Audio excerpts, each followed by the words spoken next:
Hello everyone, and welcome to this week's episode of Spinning Plates. First up we have I Hate This City and My Job, but I'm Going to Miss It So Much, by Heavy Eyes. I've been working at the same restaurant for over 3 years now. It was my first serving job, second food and bev job, something I never thought I had the personality for. I've always been afraid of people. I never thought I could hold meaningful conversations with strangers. I loved this job for so long, it started to get really crazy with the new head chef, who just left, thank God, and management. So many people I love left to move on to bigger and better managed things. I made so many friends that come and go. We have J1s and TNs come through very often, and the people who really made me stay as long as I did. Some of my closest friends are from work. The majority of the people I've worked with are such lights in my life, and now that I'm moving away at the end of the week, I'm just devastated. I never thought I'd be so good at serving. I'm one of the veteran servers now. Turnover rates are bad here now with the management issues, and I've learned so much. I've taken up bartending and expo. I've learned inventory and checking orders as they come off the trucks. I've trained countless servers. I'm thankful every single day for quitting my old job and starting serving. It was such a change. But this is my college town. I've been over this city for years and I hate it here. It's killing me. I have 2 fantastic serving and bartending jobs lined up in my new town, and I'm excited to start them. But I'm just so devastated to leave my F&B family here. Life is all about changes. I know I'll make more friends. Oh, that gets harder as you get older. Have better opportunities. But this is where I learned I'm good with people and that I can always step out of my comfort zone. I'm much better at what I do than I think I am. My short fuse has gotten better with this job. I've met so many people. I'm so proud of myself and my growth. We did a toast at the end of the Sunday brunch shift today. To 2 J1s who are also leaving, and me. It was so sweet. I clocked out, got in my car, and sobbed. 15 minutes I spent reminiscing over everything the job has given me. And I'm so excited to move on and bring what I've learned to my next F&B job. To my co-workers, I love you guys. You've shown me a wonderful part of myself and what the world can offer. I am forever indebted to you. To my guests, the majority of you are dumb as rocks when you walk in the door, but so many of you are lovely and bright and full of stories I would have never heard had I never worked here. To my closest friends I've made at this job, I would not be here without y'all. You bring my soul life and sunshine and joy. To the beer cooler I've sobbed in countless times, goddamn I'll miss you. But the next one might be colder. Serving here was a pain in my ass and my body aches, but my heart aches more for what I'm leaving behind. On to the next one. Story number 2. What a Day by Equivalent Intern 777. Holy Tuesday, Batman. Just wanted to get this day off my chest before I quite possibly implode. For context, I'm a head server and have been at my current place for coming up on 2.5 years. Last week I agreed to pick up a shift for the 26th, today, time of writing, making it a double, 10-hour shift. Start the day and having to get gas, ouch, and fighting to get a pump. Morning shift was slow. Tweaked my bad knee doing PR cleanup that was requested. Going into my night shift was deceptively fine. The whole day was Hall of the Mountain King-esque. Slow start, no surprise, but it doesn't pick up. So I made the grand decision to close the back half so we can start floors. Tuesdays we scrub the floors so it takes extra time. Time check at 7:30 p.m. We close at 9. Last call is 8:30. This was my first mistake. Suddenly everyone and their mother is there. Now I'm down half my tables. Grind through getting people sat, and wow, 8:30. All those people who finally got sat, well, oops, we close in 30. And then my assistant manager comes up and asks for a floor cleaner. Says he can't find any. And I scour the front and back. Nada. Fast forward, me calling my store manager and working out a solution. He then tells me, because of the holiday, truck most likely won't come tomorrow. My solution was to go to a different restaurant down the road and borrow a bottle and give them an IOU. We've done it with them for towels before. After driving down, having a very awkward conversation and bringing it back, it's now 9:15. Front of house is now in shambles. I'm behind as all hell. By the time all is done, I count the register, remop half the floor due to 2 of the servers, leaving a small ocean. I'm home free, clock out at 10:30. I'm exhausted, covered in what might be soy sauce. Haven't eaten anything since 3:30. Red Bull has vanished in my system. Drive to Wendy's past my house. It's the only thing open at this beautiful 11 p.m. hour. In the drive-thru, my brother back home texts me, there's a 3-hour time difference, that there's an emergency. Our family dog passed away while he was home alone. May I mention it's his mom's birthday? I'm on day 2 of my period. Exhausted, have to stay up a bit if he calls. Scheduled on for the next 5 days, 6 or so hours apiece. This was the start of my work week. If anyone needs me, I'll be eating my cold dinner, fusing with my couch. Update, it's 1:27 a.m. Just got off the phone with my brother. We talked, cried. I also spoke with his mom, who unfortunately was celebrating her birthday before it happened. My cold sandwich has been devoured, and I'm going to fuck to bed and cuddling my husband. Okay, story number 3. Customer tipped me $50, then apparently clogged the toilet on purpose because he thought I'd have to clean it. By direct tomorrow, 7118. I work part-time at a local restaurant while studying veterinary medicine. I've been there almost 2 years and rely on the job to pay rent and survive through uni. For context, I live in a pretty small town in New Zealand with only a couple of universities, and this week is graduation week, so the restaurant has been packed with families celebrating. A family of 5 came in, 3 older adults, 1 recent grad, and who I assume was the grad's boyfriend. I greeted them, took their order. The mum commented that the restaurant, including the toilets, were really clean and nice. I jokingly replied, "Thank you, I cleaned it." Everyone laughed and it seemed completely normal. They ended up being our last table of the night. While we were closing, I went to chat with my best friend and co-worker near the bathrooms. The boyfriend walked toward the men's toilet, so we moved out of the way and let him in. The family paid, left, and tipped me $50, which honestly was super generous considering the tipping culture in New Zealand.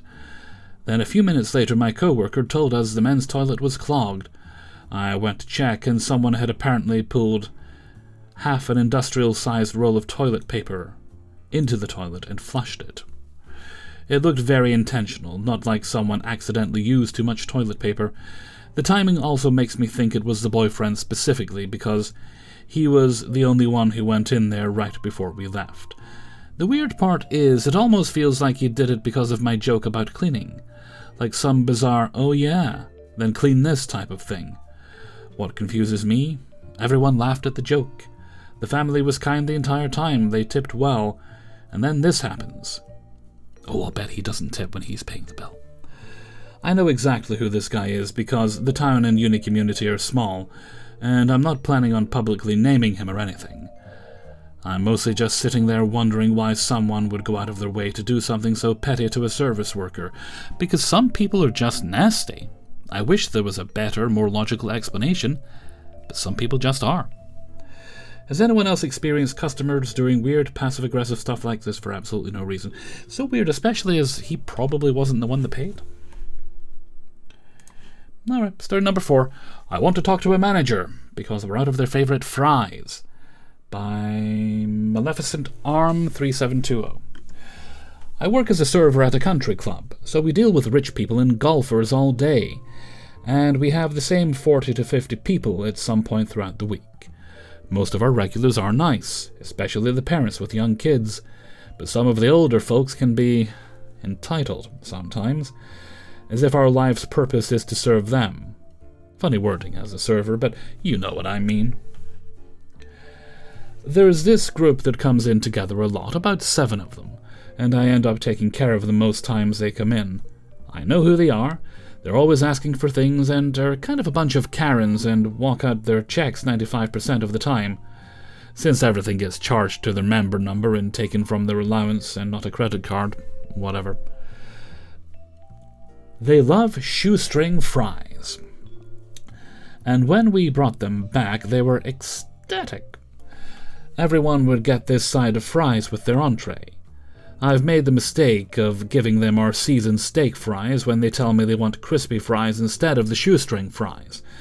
And I learned my lesson from doing that because I got bitched at because that's not what I ordered. My mistake for not clarifying. Our pool recently opened back up, which means more quick food going out, like wraps, chicken tenders, and, you guessed it, shoestring fries. So much so that the first week it was open we ran out of all three. So when the First Lady tries to order shoestring fries, I tell her we're out. She fights back, saying, "No, you have them. You have the seasoned fries. So you have to have the skinny fries." We did still have seasoned fries, but they're pre-seasoned, and I tried to tell them this. But they insisted I was wrong. Second Lady says, "I want to speak to a manager. I'm not even kidding." Okay. I go back to the kitchen, double-check that shoestring fries are on the 86 board. They are. I go back and ask the chef, my boyfriend, for clarification that we're out of shoestring fries. We are. And the seasoned fries are different fries entirely. They are. And already pre-seasoned. They are. Cool. I run into my manager on the way out, explain the situation, and bring her out to the table. She tells them again that we're out. Then one of the husbands, on behalf of the friend that originally complained, asked if the seasoned fries were pre-seasoned, and I told him again that they were. Second Lady said she was disappointed and that we should do better. Oh, lady, your life is too easy.